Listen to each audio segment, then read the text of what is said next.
Hello everyone, welcome to my channel excellent coaching. MPC 005 का block 3 चल रहा है और उसका यूनिट 4 हम शुरू कर चुके हैं, जिसमें हमने पढ़ा था कोरिलेशनल मेथड क्या होता है। अब उसी को आगे कंटिन्यू करते हुए आज का जो हमारा टॉपिक है, what are the standards of quality used when assessing correlational design.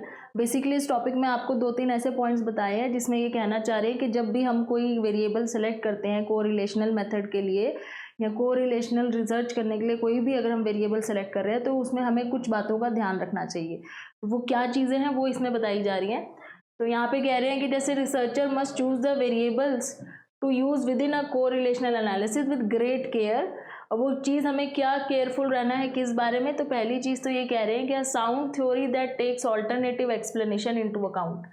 तो कोई दो ऐसे वेरिएबल्स होने चाहिए जिसके पीछे एक थ्योरी हो जो उसको सपोर्ट कर सके। ठीक है, जैसे हमें पता है कि स्ट्रेस और हेल्थ के बीच में एक रिलेशन होता है, एक थ्योरी है। यूजुअली माना जाता है कि स्ट्रेस से हेल्थ प्रॉब्लम्स होती हैं, ठीक है, या हेल्थ प्रॉब्लम्स की वजह से स्ट्रेस होता है। तो एक थ्योरी होनी चाहिए, उसके पीछे जो चीज़ें हम देखना चाहते हैं जिनके बीच में कोरिलेशन। दूसरी चीज़ है कि correlation is based on the assumption that variables in question are related linearly and do not suffer from multicollinearity. मतलब जो दो वेरिएबल्स हम सेलेक्ट कर रहे हैं उनका रिलेशन आपस में लीनियर रिलेशन होना चाहिए। अब जैसे मैंने आपको एग्जांपल स्ट्रेस और हेल्थ का ही लिया, तो अगर हम देखें तो स्ट्रेस और हेल्थ का जो रिलेशन है वो लीनियर होना चाहिए। लीनियर का मतलब है इस तरीके से सीधा रिलेशन होना चाहिए कि अगर एक चीज़ इंक्रीज होती है तो दूसरी चीज़ में भी फर्क आता है। उनके बीच में कोई मल्टी कोलिनियरिटी ना हो। मल्टी कोलिनियरिटी का मतलब ये हो जाता है कि जब उसमें और बहुत सारे वेरिएबल्स हैं जिसकी वजह से इफेक्ट हो रहा है और आप एक लीनियर रिलेशन नहीं निकाल पा रहे कि सिर्फ एक ही चीज़ है जिसकी वजह से इफेक्ट हो रहा है, या कोई और चीज़ भी हो सकती है जिसकी वजह से उसकी जो वैल्यूज़ हैं वो चेंज हो रही हैं। तो जैसे हमारे केस में कई बार क्या होता है कि जैसे हम हेल्थ की बात कर रहे हैं तो सिर्फ स्ट्रेस ही नहीं होता, उसमें और चीज़ें भी होती हैं, डाइट हैबिट्स भी होती हैं या लाइफस्टाइल भी होता है जिसकी वजह से हेल्थ ख़राब हो सकती है। तो वो चीज़ यहाँ पे ध्यान रखनी है कि जब आप कोई वेरिएबल चूज़ करो तो एक लीनियर रिलेशन उसमें बनना चाहिए ताकि हम इजीली बोल सके कि एक चीज़ की वजह से दूसरी चीज़ में चेंजेस आ रहे हैं। फिर care must be taken to ensure that artificially restricted distribution, missing data, deviant cases, outliners are addressed. तो ये वो चीज़ें हैं जो हम मिस कर देते हैं कई बारी, कि हमारी जो डिस्ट्रीब्यूशंस हैं, जो हम डेटा जो कलेक्ट करते हैं या जो मिसिंग डेटा होता है या डेविएंट केसेस होते हैं जो नॉर्मल से थोड़े अलग होते हैं, और जो चीज़ हम कई बार मिस कर देते हैं। अगर हम जैसे हेल्थ के बारे में ही डेटा कलेक्ट कर रहे हैं तो हेल्थ से रिलेटेड और चीज़ें भी हम उसमें कंसीडर करें, ध्यान रखें। ऐसा ना हो कि हम कोई चीज़ उसमें मिस आउट कर दें जो जिससे उसका रिलेशन जो है, को रिलेशन जो है, उसके ऊपर असर पड़ रहा है। तो मतलब डेटा हमारा पूरा होना चाहिए। And correlational studies can be made more powerful by using statistical techniques. तो इसमें हम किस तरह की स्टैटिस्टिकल टेक्निक्स यूज़ कर सकते हैं अपने डेटा को एनालाइज करने के लिए। तो कुछ टेक्निक्स इन्होंने यहाँ बताई है, जैसे हायरार्किकल मल्टीपल रिग्रेशन होता है, पाथ एनालिसिस होता है, स्ट्रक्चरल इक्वेशन मोड, ये सारी स्टैटिस्टिकल टेक्निक्स हैं। आपको इनकी डिटेल में नहीं जाना है, you just have to mention the names कि हम कोरिलेशनल स्टैटिस्टिक्स से हम अपने डेटा को सपोर्ट कर सकते हैं। And these statistics allow the correlation between two variables to be recalculated after the influence of other key variables are removed. तो ये वो कोरिलेशनल टेक्निक्स हैं, स्टैटिस्टिकल टेक्निक्स है जिससे हम जो कोरिलेशन है उसको बार बार कैलकुलेट कर सकते हैं after removing the influence of की वेरिएबल्स। मतलब जो हमें वेरिएबल्स नहीं चाहिए उनको रिमूव करने के बाद हम रिकैलकुलेट कर सकते हैं दोबारा से कि हमारे वेरिएबल्स के बीच का कोरिलेशन क्या है। तो just you have to remember कि हम क्या क्या स्टैटिस्टिकल टेक्निक्स यूज करते हैं। And the most important to thing to look in a correlational study when determining its validity is the control that researcher puts to place. तो basically यहाँ पे कह रहे हैं कि सबसे इंपॉर्टेंट ये है कि हमें इस बात का ध्यान रखना है कि जो एक्सट्रेनियस वेरिएबल है वो कंट्रोल में होने चाहिए। तो इन्होंने जो 3-4 आपको इंपॉर्टेंट जो पॉइंट्स यहाँ बताए हैं जो आप मेंशन कर सकते हो, तो वो पहली चीज़ ये है कि जब भी हम कोई वेरिएबल सेलेक्ट करते हैं तो उसके पीछे एक थ्योरी होनी चाहिए जो उसकी ऑल्टरनेटिव एक्सप्लेनेशन दे सके। दूसरी चीज़ ये है कि उसके दो वेरिएबल्स के बीच में लीनियर रिलेशन होना चाहिए आपस में। लिनियरिटी का मतलब है सीधा जो सीधी लाइन, स्ट्रेट लाइन वाला रिलेशन होता है।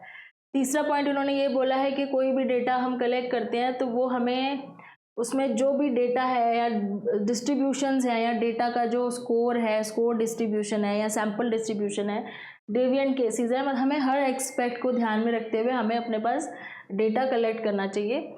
और चौथी चीज़ इसमें ये बताइए कि जो स्टैटिस्टिक्स हम यूज़ कर सकते हैं उसमें ये कुछ अच्छी टेक्निक्स हैं, जैसे ये जो 3 टेक्निक्स बताई हैं ये आप मेंशन करोगे। And lastly most important thing इन्होंने बोला है कि इसमें भी एक्सट्रेनियस वेरिएबल्स को कंट्रोल करना बहुत ज़रूरी है। तो ये एक स्टैंडर्ड, एक क्वालिटी स्टैंडर्ड मेंटेन करने के लिए, मतलब एक आपकी कोरिलेशनल रिसर्च को और बेटर बनाने के कुछ तरीके बताए हैं। अब हमारी कोरिलेशनल रिसर्च के बाद इस यूनिट में अगला जो इन्होंने डिस्कस किया हुआ है वो है causal comparative research design. Causal comparative research design का एक एग्जांपल हम पहले भी पढ़ चुके हैं जिसका नाम था एक्स पोस्ट फैक्टो। वो इसी का एक एग्जांपल है कि कैसे हम कोई चीज़ होने के बाद उसके कॉजेज़ निकालते हैं। एक्स पोस्ट फैक्टो डिज़ाइन है, तो एक तरह से कह लो कि उसी का सिनोनिम है कॉजल कंपैरेटिव। तो इसमें क्या लिखा हुआ है कि there are so many occasions while conducting research in psychology where researcher is unable to control the independent variable। ये चीज़ हमने उसमें भी पढ़ी थी एक्स पोस्ट फैक्टो में, कि कई बार इंडिपेंडेंट वेरिएबल हमारे हाथ में नहीं होता, हम कंट्रोल नहीं कर सकते। और it may be that researcher finds it's rather unethical, और कभी कभी बहुत चीज़ें अनएथिकल हो जाती हैं। जैसे मैंने आपको एग्जांपल दिया था कुछ वीडियोज़ में कि सपोज कोई रिसर्चर ये देखना चाहता है कि जो लेडीज़ अपने प्रेगनेंसी के टाइम पे अल्कोहल ज़्यादा लेते हैं उनके एम्ब्रियो पे उसका क्या इफेक्ट पड़ता है। तो अब ये अपने एक्सपेरिमेंट में अगर वो मैनिपुलेट करना चाहेगा रिसर्चर, तो उसको तो फिर वैसे जो सैंपल होगा उसमें उनके सैंपल में सारी वो वाली लेडीज़ होंगी जो प्रेग्नेंट हैं, एक्सपेक्टिंग है, और उसको अपने लैब एक्सपेरिमेंट के लिए उसको क्या करना पड़ेगा, उनको अल्कोहल का अमाउंट दे के मैनिपुलेशन करनी पड़ेगी, जो कि बहुत ही अनएथिकल चीज़ हो जाएगी। और ऑब्वियसली वो ऐसे एक्सपेरिमेंट नहीं करा जाएगा कि आप जो ऑलरेडी प्रेग्नेंट है लेडीज़ उनको आप अल्कोहल दे के चेक करना चाह रहे हो कि बाद में क्या इफेक्ट होता है, विच इज़ वेरी अनएथिकल। तो कुछ चीज़ें अनएथिकल हो जाती हैं, कुछ चीज़ें हमारे हाथ में नहीं होती हैं। जैसे अर्थक्वेक आ गया तो वो हमारे हाथ में नहीं था, उसके बाद लेकिन हम देख रहे हैं कि उसका कॉज क्या था। तो ये सारे जो केसेस होते हैं जिसको हम एक्स पोस्ट फैक्टो बोलते हैं, उसी को ये कह रहे हैं कि कॉजल कंपैरेटिव रिसर्च डिज़ाइन बोला जाता है। और it could also be that it is too difficult to control the independent variable, जहाँ पे इंडिपेंडेंट वेरिएबल कंट्रोल करना ही बड़ा मुश्किल है। जैसे एग्जाम्पल इन्होंने दे रखा है कि effect of gender on aggression. अब यहाँ पे जेंडर का क्या इफेक्ट पड़ेगा एग्रेशन पे, यहाँ पे अगर ये स्टडी करना चाहते हैं तो इस केस में हमारा इंडिपेंडेंट वेरिएबल तो जेंडर है और डिपेंडेंट वेरिएबल एग्रेशन है। तो क्या इंडिपेंडेंट वेरिएबल को मैनिपुलेट कर सकते हैं, जेंडर को? नहीं कर सकते। हम मैनिपुलेट नहीं कर सकते। जो ऑलरेडी लोग हमें मिलेंगे डिफरेंट जेंडर के, हम उनको अपना सैंपल बना सकते हैं, हम मैनिपुलेशन नहीं कर सकते। Another example is that if researcher is interested in studying the effect of diet on mental health. दूसरा एग्जाम्पल ये दिया है कि मान लो किसी की डाइट है, उससे उसकी मेंटल हेल्थ पे क्या फ़र्क पड़ता है, वेजिटेरियन डाइट और नॉन वेजिटेरियन डाइट का। तो अगर हम सपोज हमने रैंडमली सेलेक्ट किया कुछ लोग और उनको हमने बोला कि हम मैनिपुलेट करेंगे आपकी डाइट को, मतलब एक बार आपने वेजिटेरियन डाइट लेनी है, फिर उसका इफेक्ट देखना है, फिर आपने नॉन वेजिटेरियन। तो अगर ऑलरेडी लोग वेजिटेरियन हैं तो वो नॉन वेजिटेरियन डाइट नहीं लेंगे, उस केस में वो बहुत अनएथिकल हो जाएगा। तो इस केस में आपको क्या करना पड़ेगा, आपको ऑलरेडी वही लोग लेने पड़ेंगे जो वेजिटेरियन है या जो नॉन वेजिटेरियन है, दोनों सैंपल ही आपके वो होने चाहिए। एक में वो होने चाहिए जो वेजिटेरियन लोग हैं, दूसरे में जो नॉन वेजिटेरियन है। तो आप मैनिपुलेशन नहीं करना चाहोगे इसमें, क्योंकि वो बहुत ज़्यादा अनएथिकल हो जाता है कई बार। तो इस चक्कर में हमें क्या करना पड़ता है कि क्योंकि हम लॉन्ग टर्म इफेक्ट देख रहे हैं मेंटल हेल्थ का, एक दिन में खिला के तो आप देख नहीं सकते, ये लॉन्ग टर्म इफेक्ट होता है जो कई सालों से वो डाइट लेते आ रहे हैं। तो उस केस में हमें क्या करना है कि जो ऑलरेडी प्योरली वेजिटेरियंस हैं और जो नॉन वेजिटेरियंस हैं उन्हीं को हम सेलेक्ट करेंगे। तो रिसर्चर इसमें क्या करता है, कॉजल कंपैरेटिव रिसर्च करता है। इसमें एक्सपेरिमेंटल रिसर्च डिज़ाइन हो नहीं सकता क्योंकि हम मैनिपुलेशन कर नहीं सकते। फिर the basic design of causal comparative research study is to select a group that has independent variable. तो इसमें हम ऑलरेडी क्या करते हैं, ग्रुप सेलेक्ट कर लेते हैं जिसमें वो वेरिएबल प्रेजेंट है, and then select another group of the subject that does not have independent variable. तो एक तो हम ले लेते हैं एक्सपेरिमेंटल ग्रुप जिसके अंदर वो चीज़ प्रेजेंट है जो हमारा इंडिपेंडेंट वेरिएबल है, और दूसरा ग्रुप हम वो ले लेते हैं जिसमें वो प्रेजेंट नहीं है, तो उसको हम कंट्रोल ग्रुप बना लेते हैं या कंपैरिजन ग्रुप बना लेते हैं, और उन दोनों ग्रुप को कंपेयर करते हैं। अब जैसे स्कूल में एग्जाम्पल दिया इन्होंने कि some of the 7th grade math classes use hand held calculators and we want to find out the effect of calculator use on mathematical grades। तो कुछ ऐसे कह रहे हैं कि कुछ बच्चों को 7th ग्रेड के कुछ मैथ के बच्चों को हैंड हेल्ड कैलकुलेटर्स दिए जाते हैं और ये देखना चाहते हैं अपनी स्टडी में कि कैलकुलेटर यूज़ करने से उनके मैथमेटिक्स के ग्रेड में क्या फ़र्क पड़ता है। तो इसमें हम क्या करेंगे, हम सेलेक्ट करेंगे a group of student from the classes which use calculator, एक तो ये ग्रुप हो गया, and then select another group of the same size from the classes who do not use calculator. तो हमारा एक्सपेरिमेंटल ग्रुप वो हो गया जो क्लास के बच्चे कैलकुलेटर यूज़ करते हैं, और हमारा कंट्रोल ग्रुप हो गया जो कैलकुलेटर नहीं यूज़ करते। तो इस तरीके से हम दो ग्रुप सेलेक्ट करेंगे और उनके कंपैरिजन करेंगे दोनों का, मैथ्स का कितने at the end of the year उनके क्या स्कोर आया मैथ में। फिर another variant of this study would be to take students from one class that uses calculator and compare them with another class that does not use calculator. Both these studies would be causal comparative research. तो अब इसमें ये कह रहे हैं कि ये जो हमने करा है कि एक ग्रुप को दूसरे ग्रुप से कंपेयर कर रहे हैं जो ऑलरेडी वो चीज़ यूज़ कर रहे हैं, तो हमने वहाँ पे मैनिपुलेशन नहीं की है, ऑलरेडी वो इंडिपेंडेंट वेरिएबल प्रेजेंट है उस ग्रुप में, हमने बस उसको सेलेक्ट किया और आपस में कंपेयर किया। इसी को बोलते हैं कॉजल कंपैरेटिव रिसर्च स्टडी।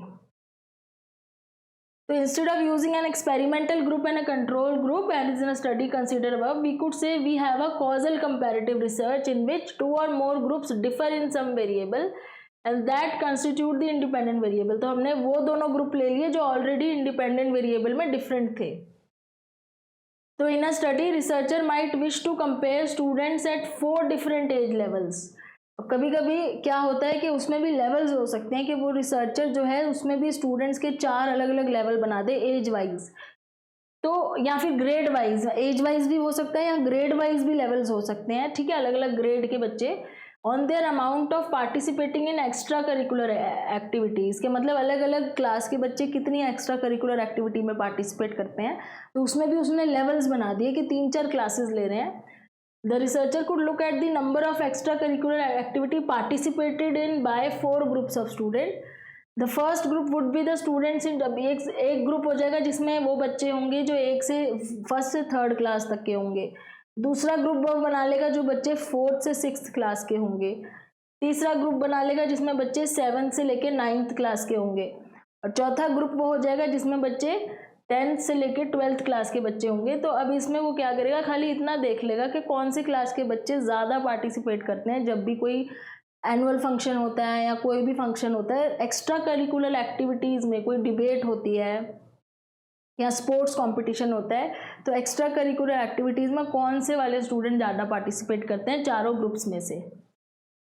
तो independent variable in this study would B grade placement and the dependent would be participation. तो इंडिपेंडेंट वेरिएबल तो 4 लेवल के हो गए जो 4 ग्रुप्स हैं, और डिपेंडेंट वेरिएबल हो गया कि वो कितना पार्टिसिपेट करते हैं।